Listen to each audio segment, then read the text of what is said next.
क्योंकि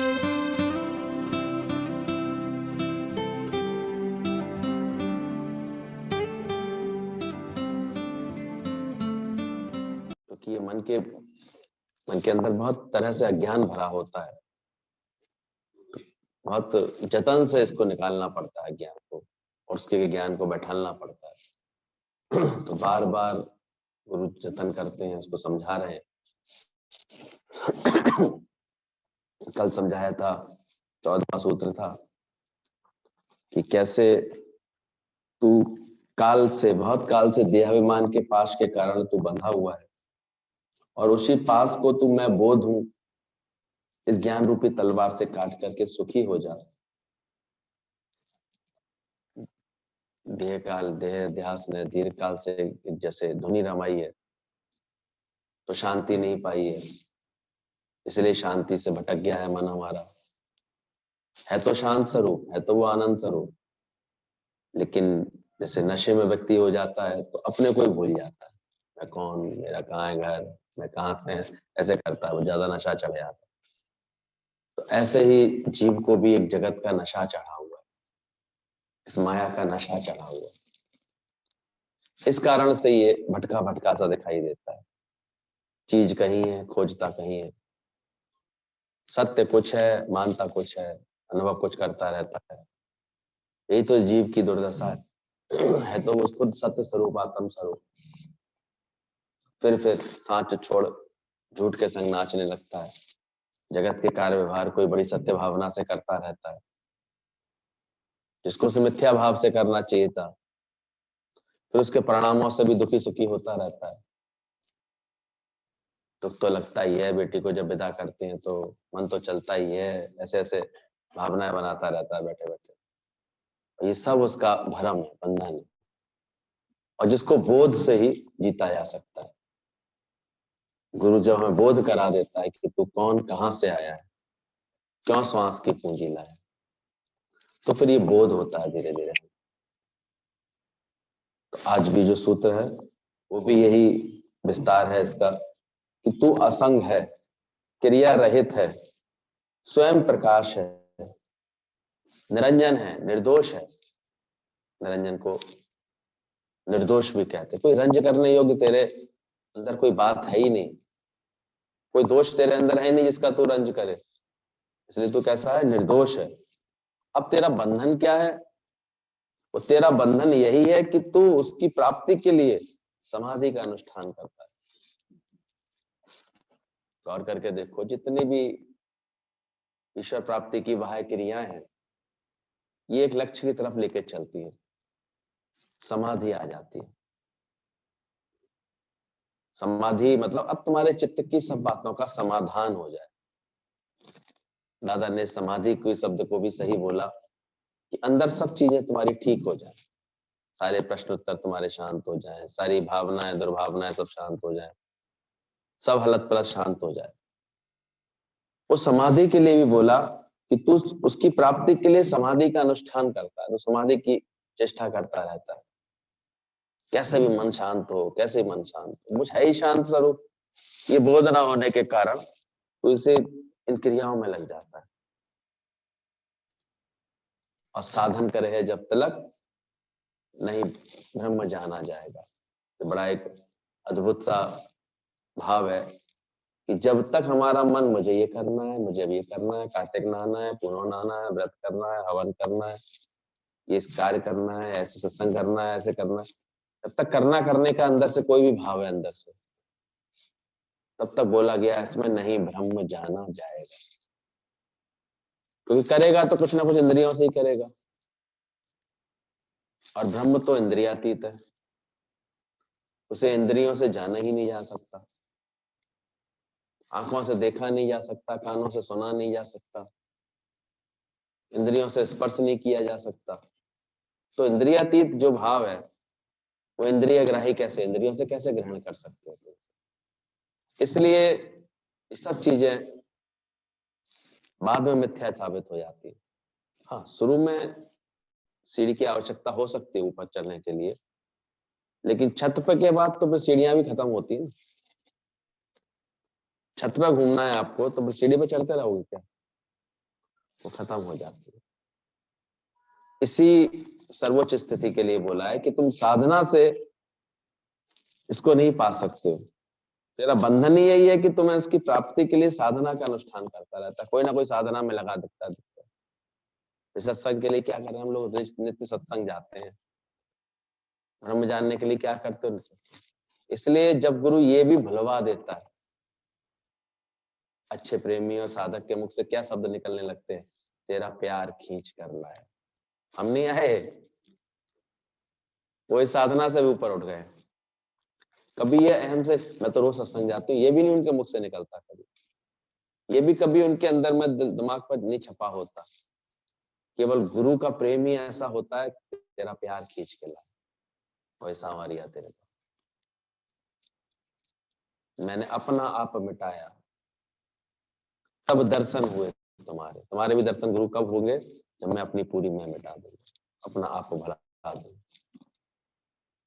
तो सही भाव में जैसे से आते जाएगी, मन हमारा आता जाएगा, उसका लाभ अपने जीवन में देखते जाएंगे।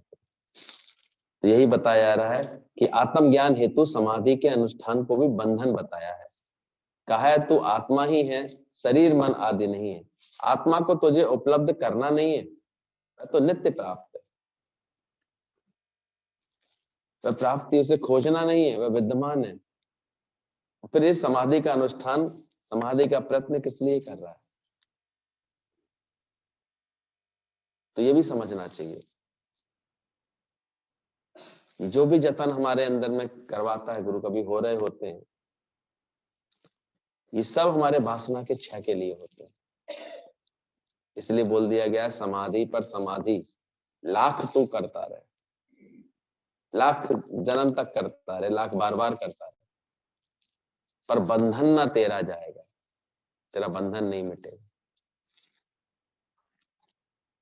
इसलिए साधकों के लिए ज्ञान हो जाता है, गाय का दूध गाय के बछड़ों के लिए हो जाता है। अब जो बेचारे नित्य एक नियम से आते हैं, वो तो इन ज्ञान की बातों में आगे बढ़ पाते हैं, समझ पाते हैं। वरना तो देखो कोई बेचारा नया आया होगा, क्या ये क्या बात चल रही है आज, ये मेरे तो बिल्कुल कुछ पल्ले नहीं पड़ रहा। लेकिन धीरज रखना, विचार करना, गुरु का काम ही है हमारा विवेक जगाना। तुमने जो दुख बना लिए, सुख बना लिए अपने जीवन में, व्यर्थ में एक मानसिक संताप मन हमारा बनाता रहता है, झेलता रहता है। ये सिर्फ हमारा ख्याल है और हमारा अज्ञान। अज्ञान दूर हो जाएगा, वो तो खुद ही सुख स्वरूप है, खुद आनंद स्वरूप है। तो अपना मूल पहचान, समझ मन दर्शन, यही भगवान। तो साधना पर साधना लाख तू करता रहे, पर जब तक ना मिटती वासना, बंधन ना तेरा जाएगा। एक वासना है चित्त में, देह वासना है, लोक वासना है, शास्त्र वासना है। ये तीन तरह से वासनाओं को कैटेगराइज किया गया है। इसमें सबसे ऊपर देह वासना रखी, यही मिटाने में जन्म लग जाता है पूरा, मिटती नहीं है। इतना नाम रूप पक्का है, छठी के दिन जो नाम रख दिया गया वो इतना पक्का है कि लाख बार गुरु बोलता रहता है तू आत्मा है, तू आत्मा है। ये नहीं समझेगी। मैं खुशी हूँ, एटा वाली हूँ, मैं आगरा से आती हूँ, अच्छी तरह याद है पक्का। आज मेरे पतिदेव आने वाले हैं, ये तो पक्की तरह याद। और तू आत्मा है, इसका आनंद कब, इसका बोध कब? बार बार इसलिए इसको कैच करो, पक्का कराओ अपने मन को। तू पूर्ण है, तू असंग है।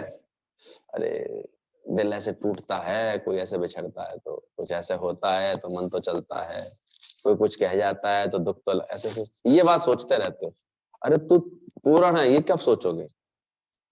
तू असंग है, ये कब सोचोगे? तू व्यापक है, ये कब जानोगे? और जो इस समझ में आता जा रहा है, देखो आएगा तो उसको इतना आनंद, अपनी व्यापकता का आनंद आएगा। क्योंकि कहीं कुछ कमी नहीं होती, हम देखते हैं कुछ बिगड़ा क्या, अपने ही मन से दुख सुख और दुख मनाते रहते हैं। मैंने ये चाहा था, ऐसे ऐसे होना चाहिए था, ऐसे अब ऐसे ऐसे नहीं हुआ तो दुखी,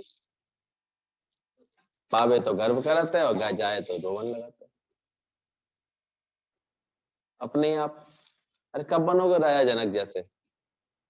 खुद भी ज्ञान पक्का करो, दूसरे को भी यही समझ दो कि राजा जनक का तो एक सेकंड भी चित्त नहीं विचलित हुआ किसी बात में।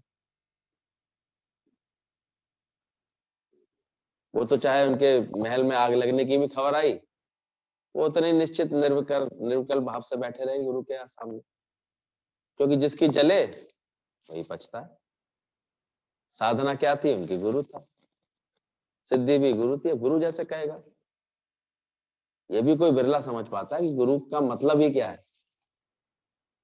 अब तो हम बहुत ऐसे लोगों को देख रहे हैं कि उन्होंने गुरु को, जिन्होंने भी बड़े हल्के रूप में लिया है, कैजुअल लिया है, ऐसे भी ठीक है गुरु हैं, जाते थे सत्संग जाते थे, वो सब बेचारे ज्ञान की गहराई तक आ ही नहीं पाते शायद।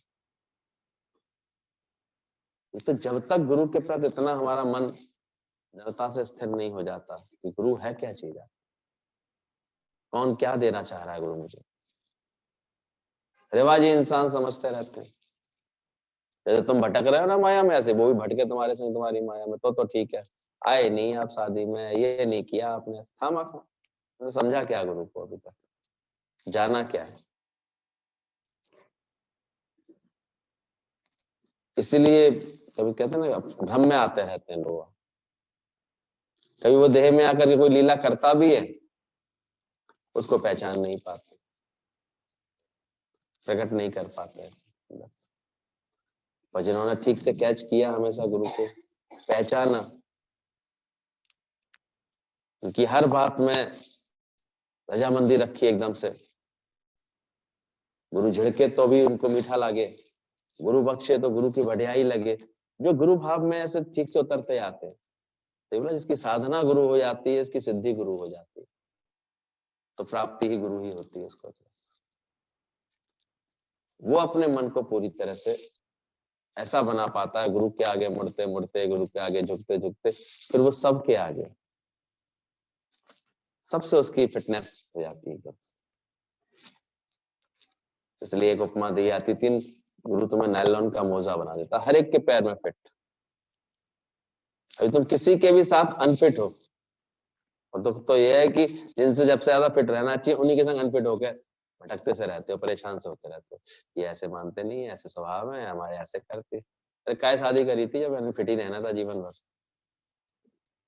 कभी तो फिटिंग करो, अपने को नायलॉन बनाओ, तुम फ्लेक्सिबल हो जाओ, तुम अंदर से सही समझ वाले हो जाओ, देखो तुम सब फिट हो जाओगे, कोई दिक्कत थोड़ी है। बैठे बैठे क्या दुख बना रही हो बैठ करके, और किस झूठे सुख को सुख कहती रहती है? कभी तो विचार दो अपने आप को, क्या तो होगा जिससे मैं सुखी होऊंगा? जो आज नहीं सुखी है वो कल भी कभी नहीं होगा, ध्यान रखना। इसलिए आज में अभी में सुखी होना है, अभी की जो परिस्थितियां उनमें सुखी होकर दिखाना है। अभी जो मिले हैं मुझे, उन सब से मेरी फिटिंग अच्छी है, एडजस्टमेंट अच्छी है, प्रेम अच्छा है, भाव मेरा अच्छा है, समझ गया मैं मेरा मन की है भगवान, है भगवान, है भगवान।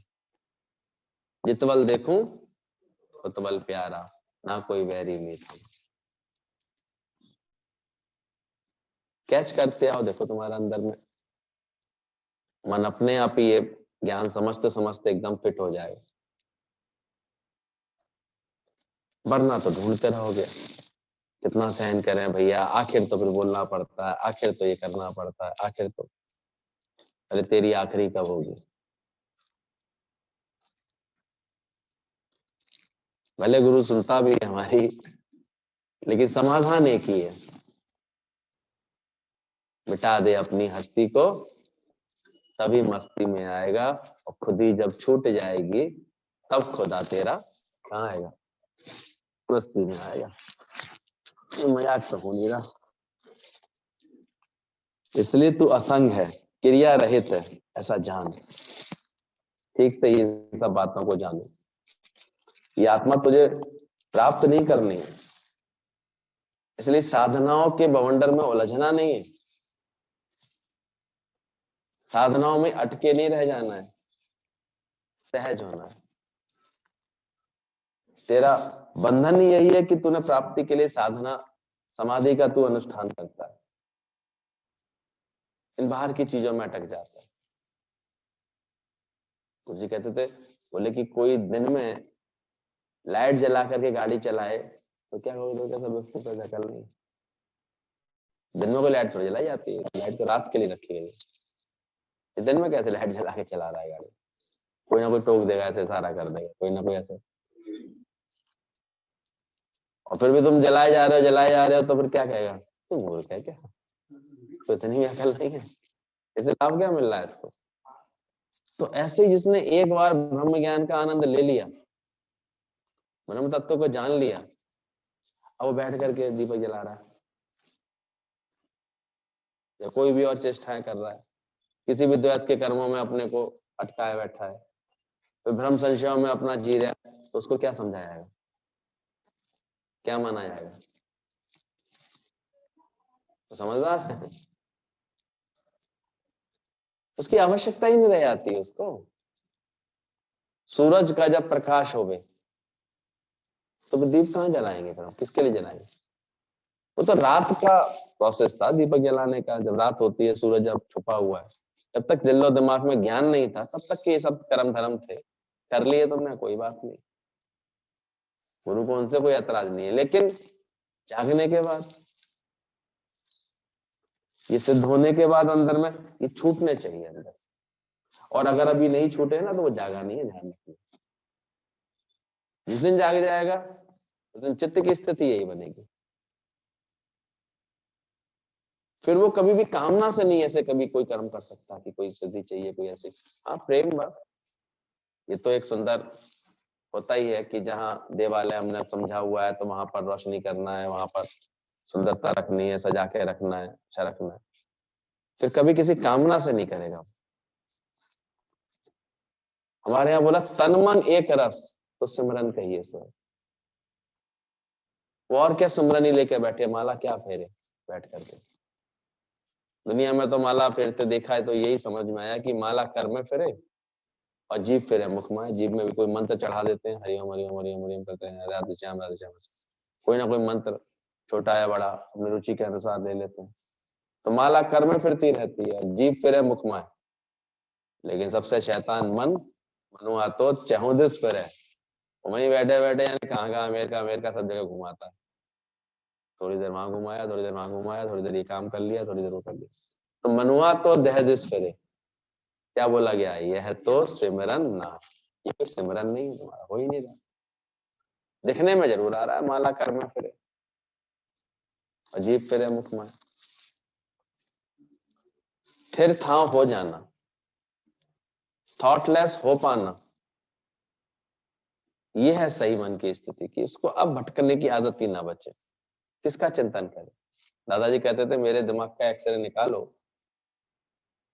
पहले आता था कि एक्सरे की दिमाग में क्या ख्याल चल रहे हैं, उसको आज भी डॉक्टर जो है उसका ग्राफ बन जाता है, भाई मन में कोई हलचल है दिमाग में तो वो ग्राफ आ जाता है खींच करके, माइंड की टेस्टिंग करते हैं वो लोग, जानते हैं इस बात।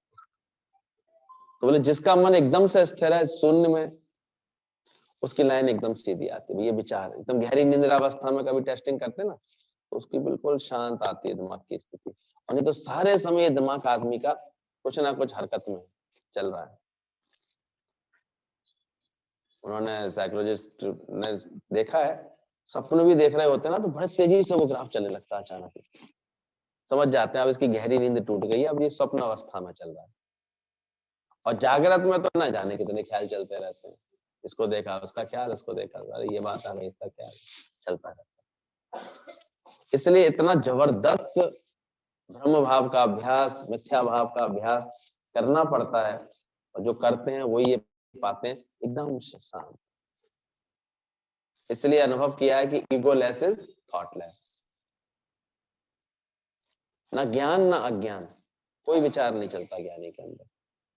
हम लोग गुरु जी को ऑब्जर्व करते थे, कभी भी कोई ज्ञान सोच करके थोड़ी बताते थे कि वो फिर लगता था परमात्मा उनके मुख से बोल रहा, स्वयं ब्रह्मा करके ऐसे विराजमान है, स्वयं सरस्वती जी सेवा कर रहे हैं, ब्रह्म ज्ञान देने के लिए ब्रह्मदेव ही बैठे हुए हैं ऐसे। अपने आप जिसका जिसमें जिस कल्याण होता था वो अपने अपने वाणी अपने आप लेता रहता था, सुनता रहता था, और वो एक ही सत्य बताते रहते। तो बड़ी अद्भुत ये प्रक्रिया है, समाधि से नहीं पाया जाएगा। कुछ करने से नहीं पाया जाता, किसी द्वैत के कर्मों से नहीं पाया जाता। कल ही बताया ना, रामकृष्ण परमहंस को भी फिर अपने भाव समाधि में जाकर के जो मूर्ति से उनकी दृढ़ता थी, जो द्वैत का भाव उनका मूर्ति के प्रति था, उसका खंडन करना पड़ा, तोड़ना पड़ा, तब जाकर के वो अद्वैत में पूरी तरह से सिद्ध हुए। तब एकाकार हुए कि मैं और मेरी माँ एक है, अलग अलग नहीं। तब सारी याचना अंदर की छूट गई। तो जानो अंदर से, लेकिन देह वासना होगी तो कैसे जान पाओगे? देह के लिए सारे दिन मरना रही हो, कुछ नुकसान ना हो जाए, कोई बात ना हो जाए। इसके लिए गुरु इतना चित्त को निष्कामी बना देता है, हमारे बनाना चाहता है कि हर वक्त ये इसको अपने सुख लेने की जैसे स्वभाव ही इसका छूटता जाए। इसके सारे समय मन के अंदर में भावना ये बनी रहे कि मेरे से किसी दूसरे को कुछ मिल रहा है, सुख मिल रहा है, सुख स्वरूप हुआ है ये। कहीं अपना सुख नहीं होता ज्ञानी को। हम ऑब्जर्व करते थे, गुरुजी मान लो अगर थोड़ा ऊपर भी बैठते थे तो सिर्फ इस भावने के लिए कि सबको मिलने का, देखने का सुख मिल जाए, नहीं तो उसकी भी उनको कामना नहीं होती थी। थोड़े लोग होते थे बड़े आराम से साथ बैठा लेते, ये थोड़े वो गुरु पे ऐसे बन गए, वो ऐसे कुछ उनको बनना था कुछ, कभी नहीं। फिर जब प्रेम लीलाएं करते थे तो इतने सरल सहज ऐसे लगता था जैसे कृष्ण हमारे संग ही खेल रहे हैं, बाल सखाओं संग वैसी लीलाएं होती थी। लेकिन पहचानने वालों ने पहचाना उनकी इस बात को, समझा कि सबसे ऊंची गुरु की टरिया क्यों बोली गई है, वो कौन सी चेतना में रहता है, कौन से सत्य में लीन रहता है। बाहर नहीं होता उसको कुछ, सब चीजें उसकी छूट जाती हैं इससे। इसलिए उसके जीवन में द्वैत के कर्म दिखते ही नहीं। मूर्खता छूट गई, अब काय को लाइट जला के चलेगा दिन में? उसे ज्ञान हो गया, पाना था सो पा लिया, काम क्या बाकी है। जो पाना था वो अपने हृदय में पा लिया। इसलिए ब्रह्म ज्ञान के लिए बोला गया है, जिसको जानने के बाद कुछ भी जानना शेष ना रहे, जिसको पाने के बाद कुछ भी पाना शेष ना रहे, ऐसी इसके मन की ज्ञान की स्थिति होती है। क्या मांगो, क्यों चाहे कुछ, वो तो कूटस्थ निश्चल है। वो अपने को इतना कूटस्थ जान लेता है, आत्म स्वरूप जान लेता है।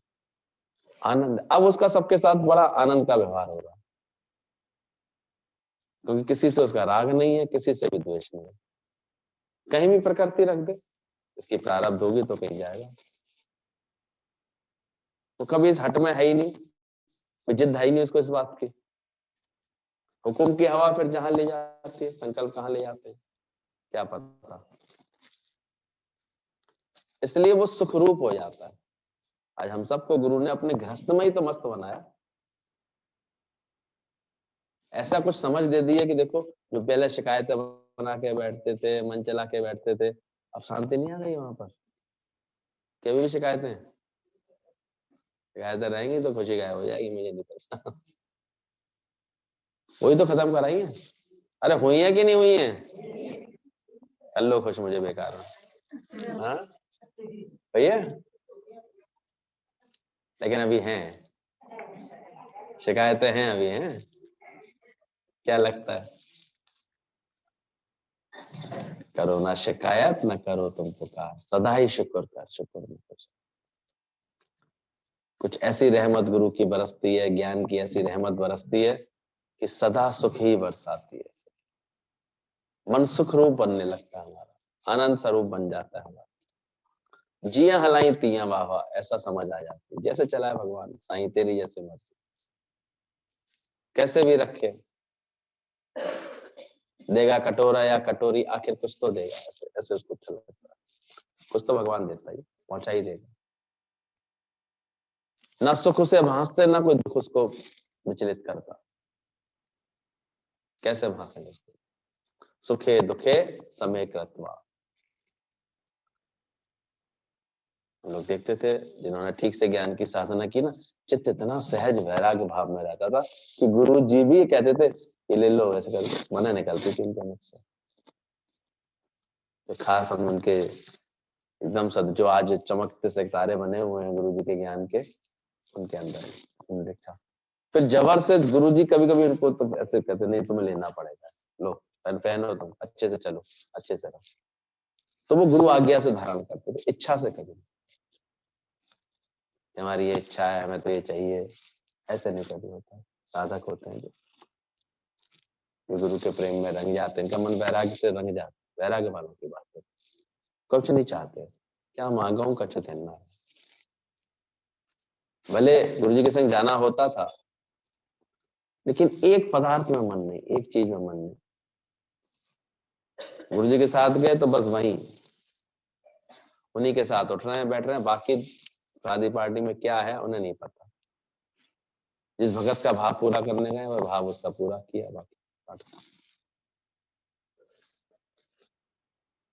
इतनी तृप्ति अंदर में आती है। वैराग्य अंदर होता है तो क्या। गुरु जी कहते थे जाकर के देखो, ये अपनी इच्छा से एक पापड़ भी उठा के नहीं खाएंगे हमारे किचन में, इच्छा से कहने पर खा ले। इतना आ जाता है किसी का मन, इतने भाव और भक्ति में आ जाता है, इतने समर्पण में आ जाता है। कहते हैं मैं भूखी नहीं लगती है, हम कहते खा लो, तो मैं भूखा है सामने रखा खा लो, बोला मैं भूखी नहीं। इतना ज्ञान सुन सुन करके तृप्ति आ जाती है मन को। ये अंदर की स्थिति को, ये कहने सुनने की बात नहीं कि जबरदस्ती ऐसे बनाना नहीं कि मैं भूख के मारे शुगर बढ़ जाए घट जाए और गिर जाओ वहां पर, ऐसे नहीं। ये लेकिन अंदर में ज्ञान का जब इतना भोजन मिलता है, इतना मन तृप्त रहता है गुरु के प्रेम में, इतने आनंद में, तो वो एक अंदर की स्थिति बनती है। मेरा मन अनंत कहाँ सुख पावे, जैसे उड़ जहाज का पंछी। यही बात चले ना गुरु से। कुछ लोग तो प्रेम केवल अपनी सांसारिक कामना इच्छा पूरी करने के भाव से ही बस गुरु से निभाते हैं, तो वो तो विचारों का प्रेम बहुत क्षणिक होता है। इच्छा पूरी होगी तो अभी वो चले आएंगे एक दिन उठ करके, और नहीं होगी तो अभी चले आएंगे दोष लगा करके। उन विचारों की तो कोई कहना ही सुनना नहीं, वो आए इसी भावना से थे। अब हो जाएगी पूरी तो अभी उनको मन फिर माया में फंसा है, वही जगत सत्य देख रहा है। इसलिए बोल रहे थे मुमुक्षु तुम जब होगे, जब अगर ठीक से, तब इस सत्य की प्यास जागेगी। फिर एक ज्ञान के लिए आता है गुरु के पास, जिज्ञासा रख के आता है, वो बैठता है, वो पीता है ढंग से, तो भक्ति का स्तर उसका फिर धीरे धीरे बढ़ता है। फिर एक श्रद्धा भाव से फिर आने लगता है। अब श्रद्धा उसको खींच के लाती है, तो श्रद्धावानम लभते ज्ञान, वो ज्ञान का लाभ महसूस करता है हर बात का अपने जीवन में, और अंदर ही परिवर्तन देखता है कि कैसे उसका अंदर वाला परिवर्तित होता है यार। कैसे अंदर में गुरु ने बिना कुछ करे, गुरु के प्रेम से सहज वैराग्य, कल जो बात चल रही थी ना, गीता में भी लिखा है नित्य वैराग्य और नित्य अभ्यास से ये मन वश में होता है। तो गीतावान ने कितने प्रेम से बोला, बोले वो गलत लिख गए थे, अभी तो सही बात बता रही हूँ, वो सुनो ना। गुरु प्रेम से सहज वश में, गुरु प्रेम के बाद तो तुमको फिर कोई अलग से कोई वैराग्य और अभ्यास करने की भी आवश्यकता नहीं रहती, बस प्रेम आना ही बहुत। क्योंकि प्रेम गली अति सांकरी, जहां में दो ना समा, दो रहते ही नहीं है, अहम सारा विसर्जित हो जाता है, फिर गुरु रह जाता है। जैसे अपन भगवान का दर्शन करो तो लगता है गीता भगवान का दर्शन कर लिया, कौन रह गया, गुरु ही रह जाए तुम्हारे जीवन। ऐसा गुरु गुरु, अब उठना बैठना आना जाना चलना फिरना सब गुरु के साथ, गुरु की आज्ञा से, गुरु की पसंद से, गुरु के सब ये रहता, अपना कुछ अलग रह कहाँ जाता है। जिन्होंने ऐसा भाव जगा लिया, हम देखते थे वो इतना, अब गुरु की आज्ञा से वो जाते थे अपने घर पर। वो किसके लिए आते थे, जैसे वो घर उनका क्या बन गया था एक तरह से, रेस्ट हाउस है, बस केवल धर्मशाला है। घर वाले भी डायलॉग मारते हैं, धर्मशाला समझ रखी है तुमने घर को, हाँ भाई धर्मशाला ही तो है, इसलिए जाते थे। और बाकी तो जब गुरु का इशारा, जब गुरु का साथ, तो वो पूरे पूरे समय उनके संग। गुरु का कहीं कुछ हल्ला हो रहा है तो वो पूरी की पूरी टोली उनके संग जाती थी। वो गढ़ भी गए, फिर बन भी गए, धीरे धीरे उनके कोई और बंधन रहे ही नहीं, इतना उनको अंदर में गुरु का प्रेम चढ़ गया। पीछे गुरु अपना ही रंग दे देता है ऐसे शिष्यों को। वो समझ लेते हैं हर तरह से बात को, पा जाते हैं उस पद को अपने। हालांकि गुरु केवल भटकाता ही थोड़ी है, स्थिरता से ही बैठा देता है तुमको। तो तुम ज्ञान का कार्य करते हो स्थिर होकर के, तो उसको बड़ा अच्छा लगता है। एक एक को सोचो, किसी की जॉब लगी, अब अलका जी भी अपना कभी भी अनुभव सुनाती है, देखो गुरु जी की आज्ञा से जब उनकी जॉब लगी टीचिंग की, तो बोला जाओ देहरादून, वहां सत्संग करना है तुमको। जो संकल्प गुरु ने ले लिया, आज एक एक हम देखते हैं अपनी मजबूती में बैठा है, गुरु के कार्य में बैठा हुआ है।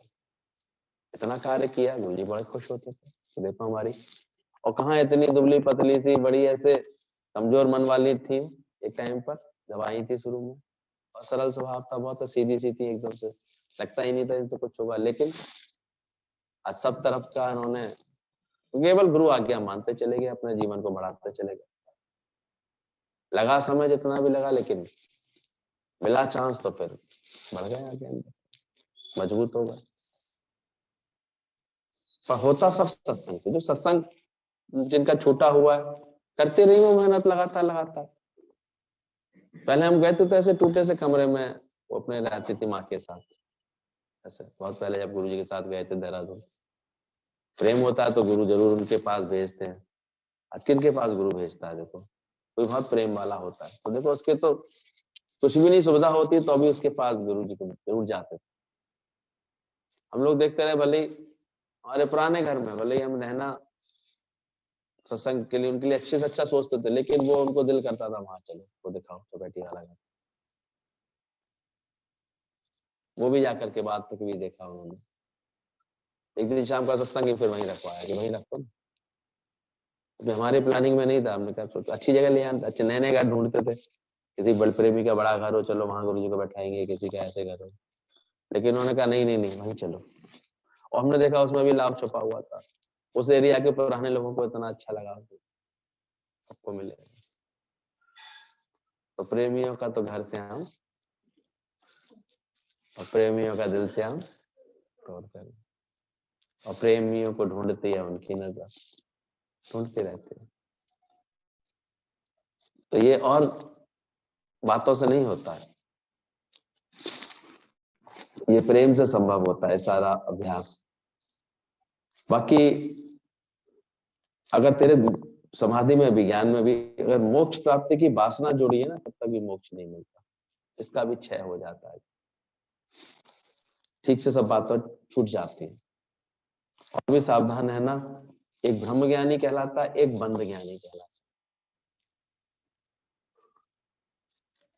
बाहर से ज्ञान ध्यान का अभ्यास तो होगा उसके जीवन में, लेकिन अभी वो ब्रह्म ज्ञानी नहीं होगा, बंध ज्ञानी होगा। अगर चित्त उसका कहीं भी बंधा हुआ है, मन कहीं चुपचाप चुपचाप सुख सुख लेना शुरू कर रहा है, ये तो बड़ा सुख की बात है, ये तो बड़े अच्छी बात है। वो उसके अपने पांचों विकारों को उसने अगर भली प्रकार जीता नहीं है, तो फिर ब्रह्म ज्ञानी नहीं है, वो बंध ज्ञानी है। इसलिए अपनी सावधानी अंत तक रखना पड़ेगा, चेक करते रहना। और रहती है, बहुत आसान नहीं है इतना। बार बार ज्ञान का बोध देना, तू है, तू ही नहीं तो तेरा सब कुछ क्या, तू ही नहीं तो तेरा दुख सुख क्या। इसलिए ब्रह्मज्ञानी की गति ब्रह्मज्ञानी जाने, और कोई नहीं जान सकता।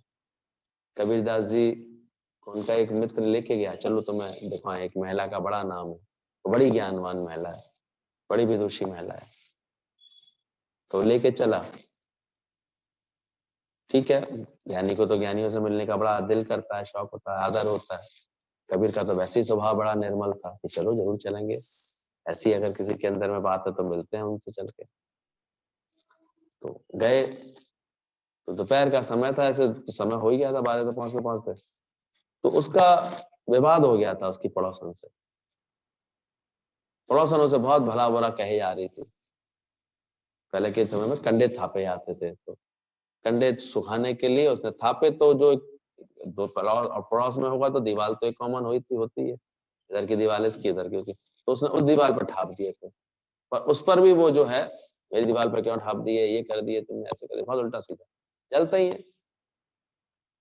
लोग आज सबकी अपनी अपनी प्रवृत्ति होती है, पर ये बड़ी शांत से अपना समेट रही थी, सब कार्य करी थी, सेवा कार्य में लगी हुई थी। अब वो बक बक बक बक हजारों गालियां ऐसे देती आ रही थी, बोलते आ रही थी, बोले आ रही थी। तो लेके आया था वो बड़ा, चलो चलो चलो अभी चलो, अभी जरा ठीक नहीं है। कबीर जी पहचान गया, बोले तुम नहीं समझ रहे हो, मुझे तो इसके एक एक कंडे में से ओम की ध्वनि सुनाई दे रही है, मुझे इसकी बातों में मुझे ज्ञान दिखाई दे रहा है। तुम देखो ये कितनी करता है, कितनी इसके अंदर नम्रता है, कैसा भी व्यवहार वो दे रही है, लेकिन ये देखो कितनी स्थिरता में है, शांत। तो ब्रह्मज्ञानी को भी कौन पहचान पाता है? एवं ऊंचा होवे सोई, बाकी कभी कोई तो नजरें धोखा खा जाती है। हमने देखा ऐसे था, ऐसे हो रहा था, फलाना ऐसे कह रहा था, कौन पहचान पाएगा? आ सकता है कोई भी, कभी कोई कर्म का हिसाब किताब निकला है तो कहीं भी ब्रह्मज्ञानी के शरीर को जाना जा पड़ता है। महात्मा गांधी को तो जेल में भी डाला गया, लेकिन जो देशभक्ति थे उन्होंने क्या कहा, उन्होंने क्या पहचाना उनका? क्यों गए थे वो जेल में? अपनी भक्ति के कारण, देशभक्ति के कारण, अपने एक देश को मुक्त कराने के संकल्प के कारण जेल में भी गए, अनेकों बार गए। उनकी जेल यात्रा भी क्या बन जाती थी?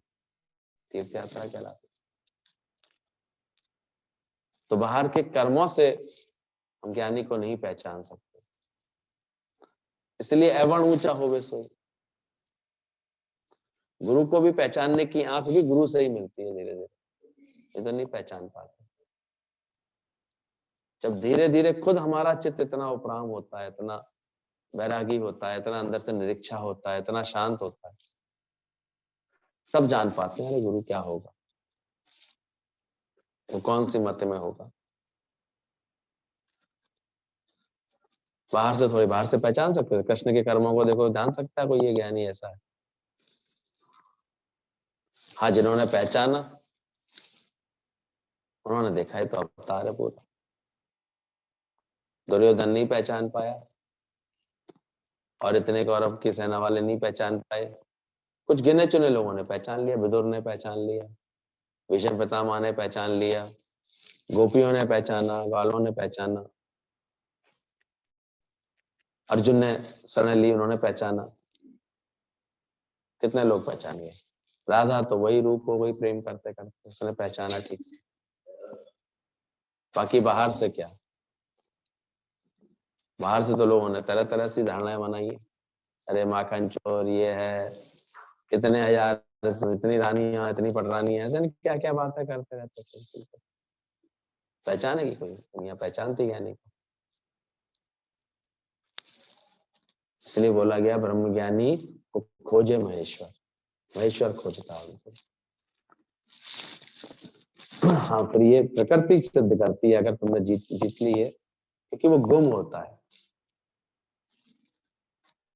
गुरु जी कहते थे 3 पुतलियां थी तो पानी में गई, उनको पानी में डाला गया। एक पत्थर की थी, एक कपड़े की थी, और एक नमक की थी। गुड़िया बनाई गई थी 3, एक पत्थर की गुड़िया थी, एक पुतलियां सी, एक कपड़े की थी, एक नमक की थी। तीनों को पानी में डाला गया। पत्थर वाली तो डूबी और गीली होकर के फिर निकल आई, निकाला था तो बांध के डाला था, 2 मिनट बाद फिर सूख गई, फिर वैसे की वैसे हो गई। कपड़े वाली को डाला, कपड़े वाली भी गई, पूरी भीग गई, अंदर बाहर से बिल्कुल पानी से ठसाठस, कुछ वजन ऊपर गया, खूब आई बाहर निकल करके, लेकिन धीरे धीरे वो भी सूख गई बाहर निकल करके, कुछ सड़ गई पानी की वजह से और ज्यादा। लेकिन नमक वाली को डाला गया, वो कहां गई? वो लौट गई, नहीं आ पाई। तुम भी देख लेना कौन सी वाली पुतली हो तुम। पत्थर जैसे हो गए तो सत्संग में भी आके बैठ लोगे, गीले भी हो जाओगे, ठंडे भी हो जाओगे, लेकिन फिर वैसे के वैसे, फिर तुम्हारे स्वभाव संस्कार वैसे के वैसे, फिर तुम्हारी हरकतें वैसे की वैसे। कपड़े वाली जाएगी, कुछ समय ऐसी बड़ी भीगी भीगी दिखाई देगी, बड़ी अच्छी दिखाई देगी, लेकिन फिर बाद में सूख भी जाएगी और बाद में सड़ भी जाएगी, क्योंकि उसने ठीक से अपने को मिटाया नहीं वैसे। इसलिए नमक की पुतली, गुरु जी कहते हैं नमक की पुतली बन, वो बन के जो आता है गुरु के पास, वो ऐसे ब्रह्म में समाता है, जो ऐसी भक्ति भाव से भर के आता है, इतना अपने को मिटाने के लिए आता है, तो उसको तो फिर गुरु की हर हरकत से उसका अहंकार और मिटता जाता है, मिटता जाता है। वो अपने अहम मिटाने को जैसे अपना लक्ष्य बनाता है, और मिटना है और मिटना है, और मिट जाता है तो किसका रूप बन जाती है? वो तो ब्रह्म का ही रूप बन जाता है।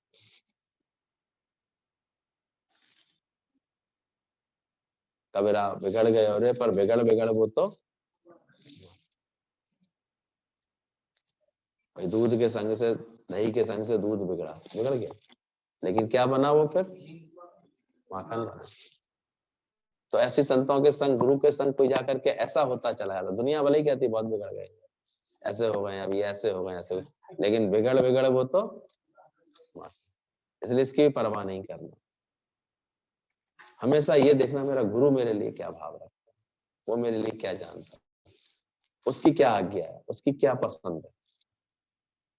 और जो ऐसे भी होते हैं जो दुनिया को भी कान दिए रहते हैं और गुरु के पास भी कान देने की कोशिश करते हैं, वो बेचारे भटकते रहते हैं, और ज्यादा कान गुरु को, दुनिया को दे दिए तो वो घसीट के ले आती है, क्योंकि वो तो तैयार बैठी है वैसे ही,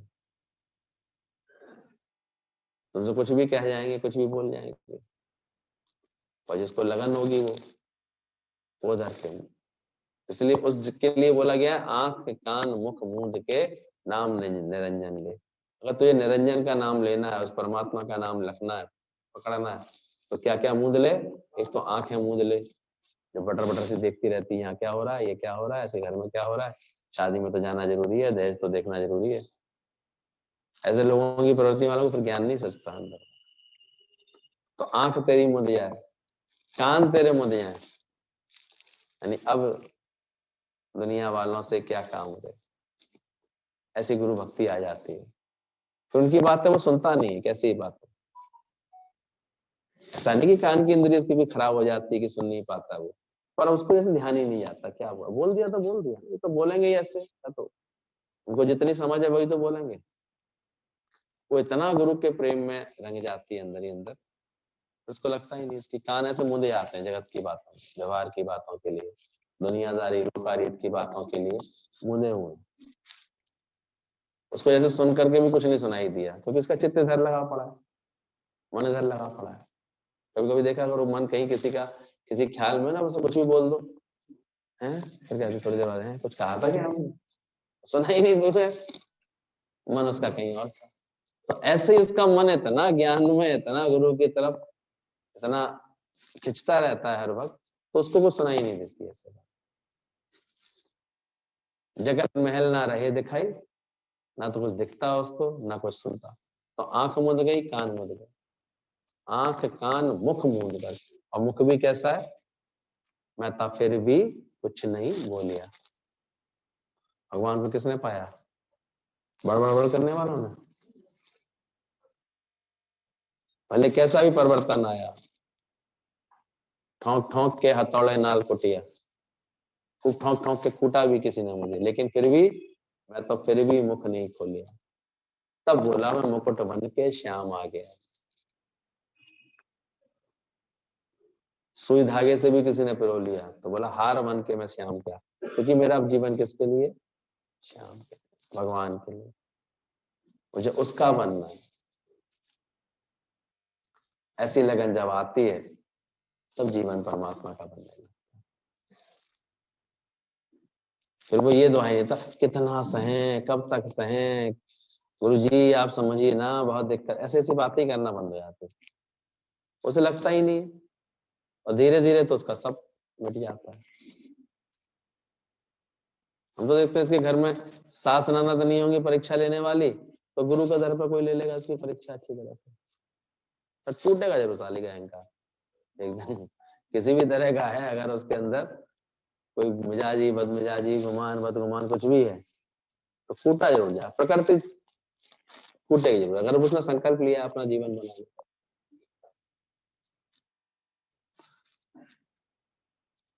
तो इसलिए हमेशा अपने अंतःकरण की प्रसन्नता को प्राप्त करो। ये सब खेल हमारे गढ़ने के लिए ही हो रहा है। हम मिटा दे अपनी हस्ती को तभी मस्ती में आएगा। श्रद्धा कैसी है चेक करते जाओ, विश्वास कैसा है। श्रद्धा वाले के तो हम देखते कार ऐसे बैठे बैठाए होते हैं सारे, ऐसे करता भगवान खुद करता है। उसकी इतनी अंदर से प्रकृति ऐसी हो जाती है, शांत हो जाती है, आनंद स्वरूप हो जाता है। लोगों के व्यापार में इतना मन चलते देखता हूँ मैंने, क्या कर तो हम भी काम रहे हैं और व्यापारी ही कहे जाएंगे, ऐसी बात नहीं है। जाते हैं 11:30 तक पहुंच जाते हैं, शाम तक आराम से बैठते हैं 6:30-7 बजे तक, पूरा ही काम करते हैं। कोई काम ऐसा नहीं है। वो अलग बात है कि समय बदल गया है तो सबका सहयोग बहुत अच्छा मिल रहा है। शुरू से ही मिला हमको तो, श्याम जी का सहयोग तो इतना अच्छा मिला हर बात। लेकिन 35-40 साल में व्यापार को लेकर के कोई टेंशन भी होती है, कोई दुविधा भी होती है, कोई ऊंची नीच भी आई होंगी, तभी लगता है ना कि धैर्य तो मिला और लगा क्या उसे, उसको क्या लगा। लोगों को तो लगा दुख आया, और भगत को क्या लगता है, भेजा जब काला नाग तो क्या बोला उसने, तो धन्य मेरे भाग। कभी याद करो तो बताने के लिए बताना पड़ता, लेकिन हमें कभी उन बातों का दुख नहीं लगा, नुकसान भी बहुत हुए होंगे, बहुत ऊंच नहीं, लेकिन कभी भी किसी चीज की ना टेंशन बनी अंदर में, ना कुछ दुविधा बनी, भाई अब तेरी तू जान, हमें तो नहीं कभी। क्योंकि काम अपनी इच्छा से कर ही नहीं रहे तो उसकी इच्छा से चल जाएगा, वो करा रहा था। हमें तो गुरुजी ने प्यार से शुरू से यही काम जाने कैसे पकड़ा दिया, शायद कोई पिछले जन्मों का संस्कार या उनकी इतनी विशेष कृपा समझूंगा मैं तो अपने ऊपर, इन्होंने इस काम के लिए चुन लिया, करवा दिया। लगता आज भी मुझे लगता है जो जो इस काम में लग जाते हैं, अपनी लगन में लग जाते हैं, उनकी तो सारी रास्ताएं ऐसे खुल जाती है। कृष्ण के पैदा होने की देर होती है, सारे पहरेदार सो जाते हैं अपने आप। तेरे पहरेदार नहीं सोए हैं तो अभी तो प्रश्न पैदा नहीं हुआ होगा, चौकीदार अगर नहीं तो सो जाते। कोई रखता है ज्ञान आ जाएगा, समझ में गुरु भक्ति आ जाएगी तो कोई एक उंगली भी रखेगा तुम्हारे ऊपर? जरूर अपनी साधना पूरी करनी, अंदर का देखना वैराग्य पूरा है, कछु ना खपे। फिर गुरु की हम देखते थे, प्रेम होता था, मौज होती थी, कभी किसी को कुछ सजाते थे, कभी किसी को कुछ दे देते थे, वो भी प्रसाद समझ के ग्रहण करते। उसके बाद ही मन नहीं होता था, उसके बाद भी चेक कर लेते थे पिछली वाली ड्रेस का क्या किया, उसको मैंने चादर बना लिया, वो चादर थी उसका क्या किया, उसको मेज पोस्ट बना लिया। बुद्ध भगवान के संग में एक शिष्य था, तो वहां पर तो सब संघ में तो सारी व्यवस्था वही पूरी करते थे। तो एक शिष्य की वस्त्र जो थे, स्त्री थी तो थोड़े तो फट गए थे, घिस तो गए थे, फट भी गए थे, तो उसको थोड़ी सी लाज आने लगी थी, मैं फटे वस्त्र पहन के कैसे निकलूं। तो उसने चुपचाप से अपना भाव रखा, कैसे ऐसे एक जोड़ी वस्त्र की, उसने रखा क्या, दिख भी रहा था सबको, उसको एक वस्त्र दिया गया। वस्त्र दिया तो ठीक है, उसको जो आवश्यकता थी तो उसने पहना। फिर शाम को जब भ्रमण करते हुए तो वहां से गुजरे उसकी कुटिया से, वो आ गई बाहर, बोलते हैं अब ठीक हो तुम? हाँ बिल्कुल ठीक है, बहुत अच्छा लगा आज आपने कृपा करके, देखो नए वस्त्र पहने हुए थी, नया नया वस्त्र भी क्या था, चोला सा पहने थी, अरे ये मिल गया मुझको, अब आराम है, पुराने बहुत घिस गए थे, फट गए थे, उनको पहनने में थोड़ा सा दिक्कत लग रही थी। थोड़े पुराने का क्या किया,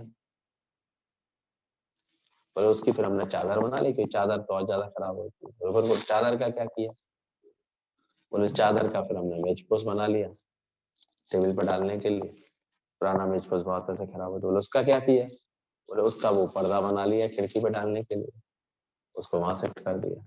और वो बोले वो फिर टुकड़े कर लिए तो वो धरा उठाई के काम आता है, गंदे पोंछे का कपड़ा बन गया है। और पुराने पोंछे कपड़े का क्या किया? बोले उसके हमने धागे काट काट करके पतले पतले बत्तियां बना दी हैं और उसको धो करके ऐसे, और जो रात को हम अपनी कुटिया में दीपक जलाते हैं करते हैं, तो उसमें वो काम आती है।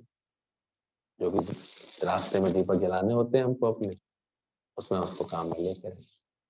तब जाके बुद्ध भगवान को संतुष्टि आई कि हाँ, इसने हर चीज का सही उपयोग किया। तो जीवन इतना उपयोगी बन जाता है। अब कोई मूर्ख इसको कंजूसी कहे, लेकिन ये ज्ञानी की सोच है, समझ है। निरुपयोगी तो कुछ भी नहीं, उपयोगी लो किसी भी तरह से सही कर। उस समय के संस्कार और साधकों की इतनी सुंदर मन स्थिति होती थी। अभी के तो इतने साधक ही इतने मनमाने तरीके से चलने वाले रहते हैं। है ही भगवान की बात है, इतना इतना सत्संग भी एक फैशन परेड बन जाती है फिर। लेकिन अंदर से चित्त फिर वही होना चाहिए। बाहर से पहनना ओढ़ना तुम्हारा कोई गुरु को बुरा नहीं लगता है, लेकिन चित्त जरूर ऐसा होना चाहिए कि कुछ भी छिन जाए, चला जाए, छूट जाए, कभी ना मिले तो कभी हलचल तो नहीं आएगी।